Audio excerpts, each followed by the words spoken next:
A Web Rádio Fraternidade apresenta o programa Palavras para a Alma. Apresentação de Ana Tereza Camasmi. Escreva para o e-mail faleconosco@radiofraternidade.com.br e interaja com a apresentadora Ana Tereza.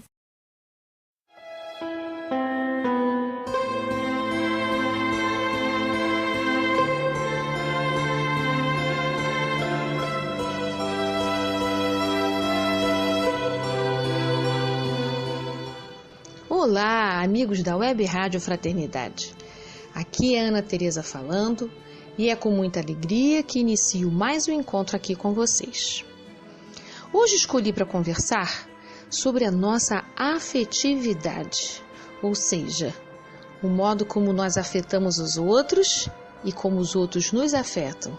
Também podemos chamar isso de sentimentos, há pessoas que chamam de emoções, enfim. Muitas denominações para isso que é tão importante na vida da gente. Nossas ações ocorrem sempre num determinado estado afetivo, o que significa dizer que nunca decidimos previamente como vamos nos sentir diante desta ou daquela situação. Podemos parar um instante e, ao olhar para nós, identificar como estávamos ontem ou como estamos nos sentindo agora. Mas não podemos nos preparar para sentir um determinado sentimento.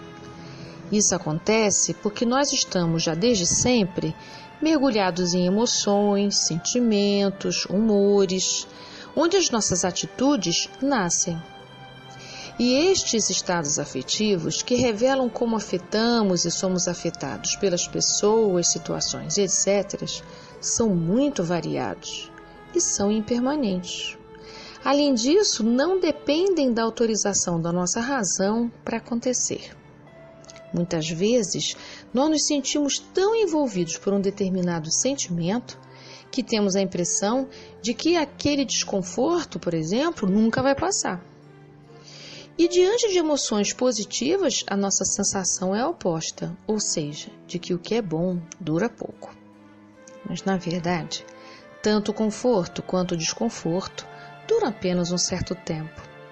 E isso se dá porque é da nossa condição de humanos essa contínua mudança, onde jamais alcançamos qualquer tipo de permanência duradoura dos nossos sentimentos.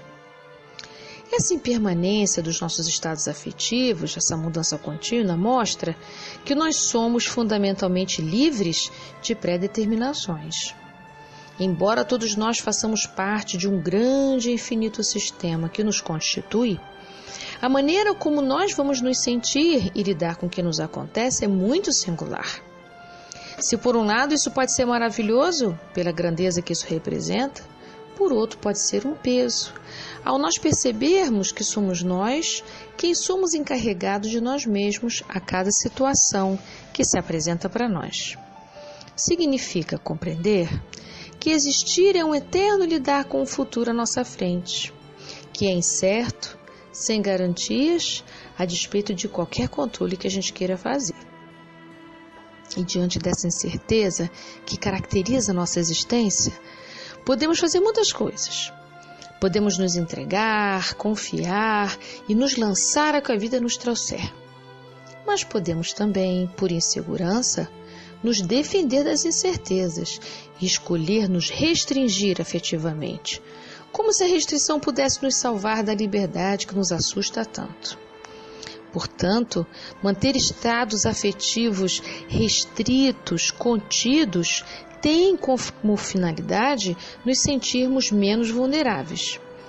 Agora, eu digo menos porque isso é só uma impressão, que a gente nunca deixa de ser vulnerável. Essas tentativas podem acontecer de muitas maneiras, mas na maioria das vezes escolhemos um jeito como sendo mais habitual no nosso dia a dia. Vou mostrar para vocês dois extremos dessas estratégias, que eu posso chamar aqui de restrição da liberdade. Então, de um lado, nós temos aqui a maneira de ser afetado pelo mundo e de afetar ao modo do controle. Nessa posição, que é muito reativa, que é muito contida, nós queremos muita segurança. Então, todas as nossas escolhas, as nossas atitudes vão se mostrar, vão aparecer de modo assim, previsibilidade, contenção, aprisionamento, muita segurança, mas também aparece tédio, comportamento de autossuficiência, uma certa indiferença às vezes. E no extremo oposto, que seria o outro modo, podemos nos sentir, quanto aos nossos sentimentos, sem limite, que é um modo de se comportar que, apesar de parecer expansivo, também é uma restrição de liberdade, por incrível que possa parecer, porque demonstra uma não aceitação dos limites da nossa existência. Então, quando eu estou vivendo as circunstâncias, eu só quero viver e sentir tudo aquilo que aparece de modo do excesso, principalmente de prazer. Sentimos um certo fascínio por um tudo pode. E aí nós só nos sentimos vivos quando há exagero de emoção. Quando a gente se posiciona assim na vida, nós podemos experimentar muita intensidade, muito espalhamento, mas também experimentamos dependência, perda de nós mesmos, dissolução nos outros, desorganização. Esses dois posicionamentos extremos que eu estou falando aqui, às vezes são tão fortes na nossa alma que a gente pode escolher um deles para ficar fixado. Ou então podemos até transitar ora um, ora no outro, sempre na possibilidade de experimentar a entrega afetiva. Quando a gente consegue se entregar afetivamente, sentir a vida na sua expansão, é quando a gente se sente até vulnerável, mas é de um outro jeito. É mais sensível, generoso, delicado, tem contorno, tem limite. Nesse estado de entrega afetiva, é uma oportunidade da gente poder ser verdadeiro com a gente mesmo. E rejeitamos tudo aquilo o que nos retira da verdade que escolhemos viver. Mas para essa entrega se dar, é preciso ter claro para nós a que a gente está se entregando, não é para qualquer coisa. Porque isso seria também um estado de abandono de si mesmo. Nós só podemos nos entregar àquilo que é verdadeiramente importante para nós. E assim, podemos nos dedicar a cuidar daquilo que é essencial. E segundo o Espiritismo, todos nós podemos, em algum nível, cuidar dos nossos sentimentos. Lá no Evangelho segundo o Espiritismo, no capítulo 11, item 9, os Espíritos dizem que o amor é de essência divina e que todos nós temos no fundo do coração a centelha deste fogo sagrado. E mais ainda, os Espíritos dizem que o homem, não importa quem ele seja, pode ser um criminoso como pode ser angélico, ele é capaz de voltar a um ente qualquer uma viva e ardente afeição. Mas como que a gente pode cuidar dessas nossas emoções? Somos capazes, mas será que a gente já sabe cuidar desses nossos sentimentos sem entrar no controle, que é um extremo, e sem habitar a falta de limites? Então, pode ser que a gente consiga cuidar das nossas emoções quando a gente não permite que autocondenações bem devastadoras roubem o nosso valor. A gente pode, então, se estabilizar olhando para os nossos sentimentos, dando valor para ele. Mas atenção, é um trabalho que precisa ser realizado junto com os outros, não é no isolamento, não.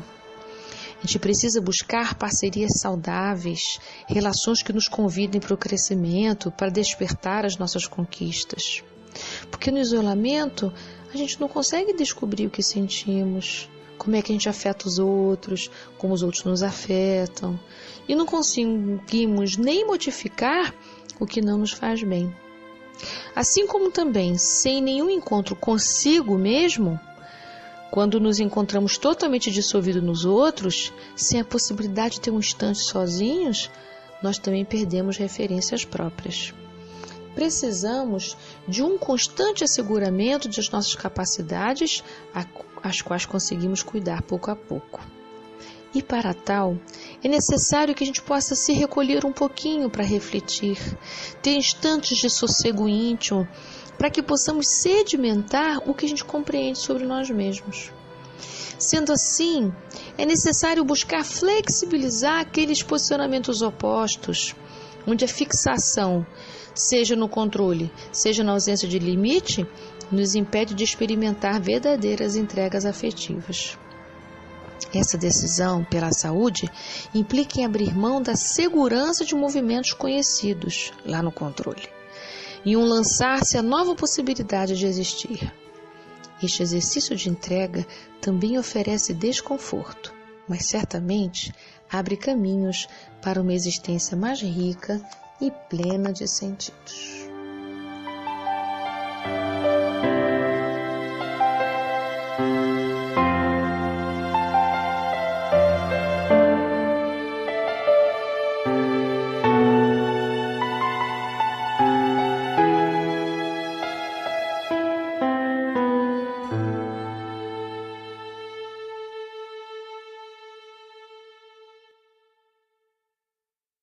A Web Rádio Fraternidade apresentou o programa Palavras para a Alma. Apresentação de Ana Tereza Camasmi. Escreva para o e-mail faleconosco@radiofraternidade.com.br e interaja com a apresentadora Ana Tereza.